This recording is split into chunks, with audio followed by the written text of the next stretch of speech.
dangerous guy. You can never afford to overlook him. Repeat or revenge? A simple equation.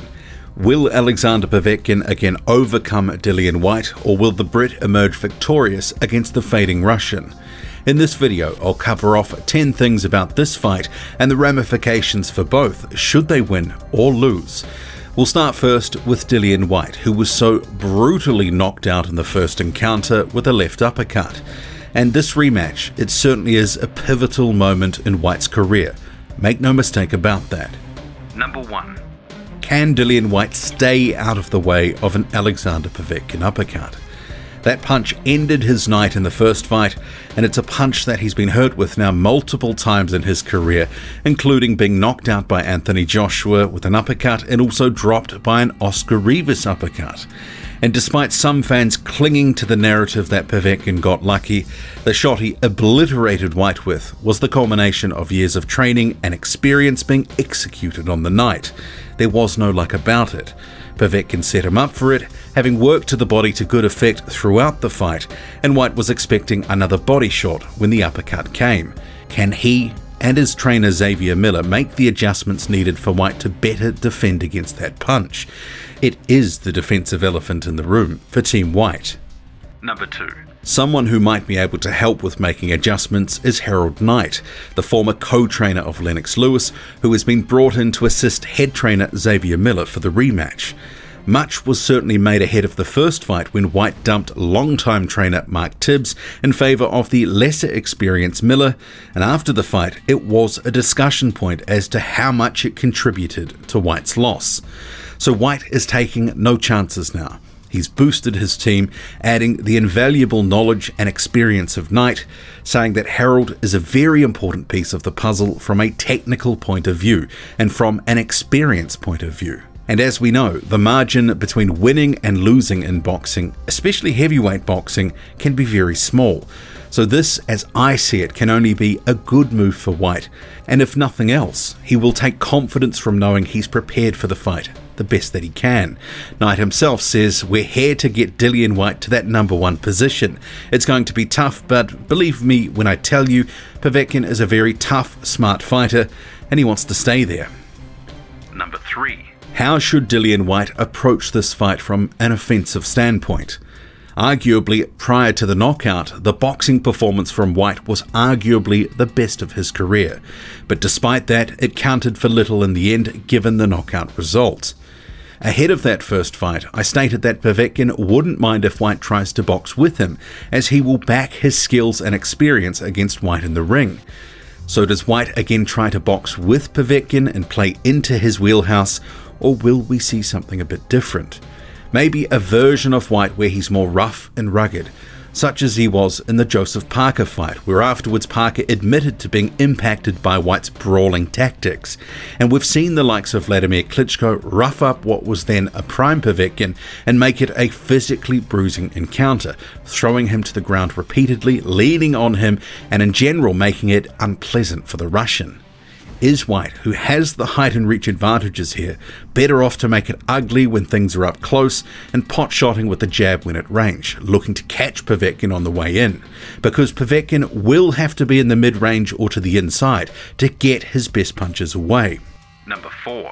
Dillian White, as the younger, fresher man, should look to expose Povetkin's aging legs and make him work when he doesn't want to, as Povetkin does have a habit of fighting within himself and managing his energy well if he's allowed to box at his own pace. In that first fight, while Povetkin was taking punishment and he was being worn down, it wasn't a particularly frenetic sort of fight, with the pace of the fight suiting Povetkin and giving him moments to recover. Povetkin's gas tank has been increasingly leaky, and it's a question as he's aged and now into his 40s. It is something that White should look to exploit, make him work when he doesn't want to, and disrupt the rhythm that he likes to get into. Number 5. Ahead of the first fight, there was a definite air of Dillian White looking past Alexander Povetkin, talking about other divisional rivals through the media and on social media, what he was going to do to them and such, generally courting media attention even deep into his training camp. Arguably, White underestimated Povetkin and was ultimately humbled in dramatic fashion. There is, ahead of this rematch, more a sense that White has his head down in camp, he's focused on the task at hand, he hasn't been making a lot of noise. Rather, he's looking at the immediate what next rather than anything past it. And for the sake of his career, White does need to be focused and dialed in to deliver on this whole maximum violence mantra that he has been preaching. Otherwise, he might find it's another dose of maximum rest. But in all seriousness, having fewer distractions and solely focusing on avenging his defeat is better for his cause, and no doubt no lack of motivation on White's part to turn it around. Number 6. Arguably, the delay in the rematch occurring due to Povetkin having COVID-19 is a benefit for White, as walking into an immediate rematch just 3 months after being knocked out cold seemed to many to be rash and possibly to Povetkin's advantage. But even with the additional time to train, strategize and recover, there is a question to be asked about what, if any, lingering effects will be there for Dillian White from the knockout, both in a physical and psychological sense. We've already seen Dillian White try to rationalize the KO by saying that he was trying to get up and beat the count, when actually there was no count administered by the referee. Fighters, they will often tell themselves anything that they have to rationalize a bad loss, as evidenced by White claiming not to be Sparko and trying to beat a fictitious count. But White has shown good mental fortitude in the past to rebound from a KO loss to Anthony Joshua and then to go face and beat some of the best names in the division. Can he do it again? And on the physical front, will there be any lingering effects? Is his durability a question now? Only time will tell on that front. Number 7. A win at any cost is needed for Dillian White. His title aspirations and earning potential are riding on this fight. A loss would see him disappear from the immediate title picture and set him back at least 18 months to 2 years.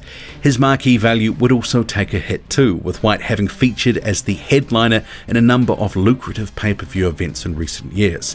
A second loss in a row would see his value diminish to the point where it would be hard to see that his next fight could be a pay-per-view headliner, especially if he was knocked out again and in brutal fashion. So this is a crossroads fight for Dillian White and his career. Millions literally riding on the outcome for him, and also the obvious legacy implications of both a win and a loss. And should he lose, comparisons will naturally be drawn between Tony Thompson and David Price, with Price losing both of those fights badly and never really being a real threat again after those losses. But make no mistake, White is a talented heavyweight with the ability to win this fight, and he has the potential to again hurt Alexander Povetkin and maybe even stop him. But his tactics will need to be on point, as will his defense. Number 8. Don't expect anything fancy or radically different from Alexander Povetkin in his game plan or approach. The Russian, as the smaller heavyweight, will, as he typically does, look to close the distance to get hooks to the body and head away. He will be looking for that overhand right and also those uppercut shots should they present themselves. And as I alluded to earlier, his body work, which went largely uncalled by the commentary team in the first fight, was a key factor in eventually helping set up that uppercut, which closed the show, White expecting another left hook to the body rather than the knockout blow to the head. Expect Povetkin to look for openings, and as the better technician, exploit any mistakes that present themselves. Number 9. Despite scoring a knockout win in the first fight, Povetkin looked half a step slower when compared to his 2019 fight against Michael Hunter, and he was shipping a lot of punishment from White. Visibly ahead of the knockout, he was looking tired. So another 6 months on, he's likely to have declined even further.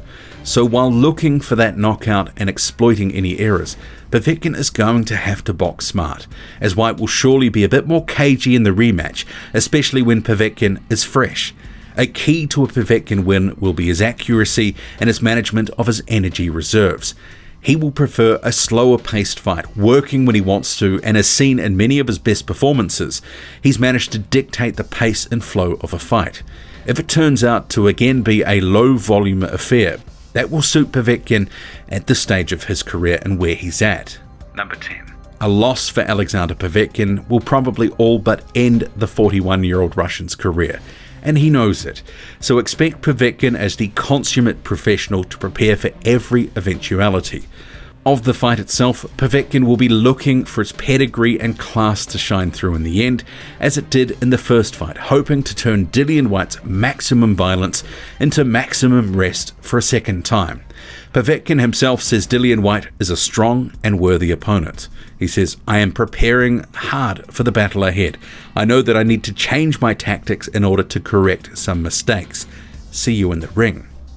At this point in his career, correcting mistakes is easier said than done, as his aging body may not be able to fall in line with what he actually wants to do. But make no mistake, as was seen in the first fight, Povetkin can be again hurt, dropped, and even on the canvas on the end of a beating, but still come through to win and stop White. And if he did, that would propel him to a big money fight and the chance for another piece of legacy. It is a very intriguing fight. White's immediate title aspirations literally rise and fall on the strength of this performance. While it's last chance saloon for Alexander Povetkin, who wins? You let me know.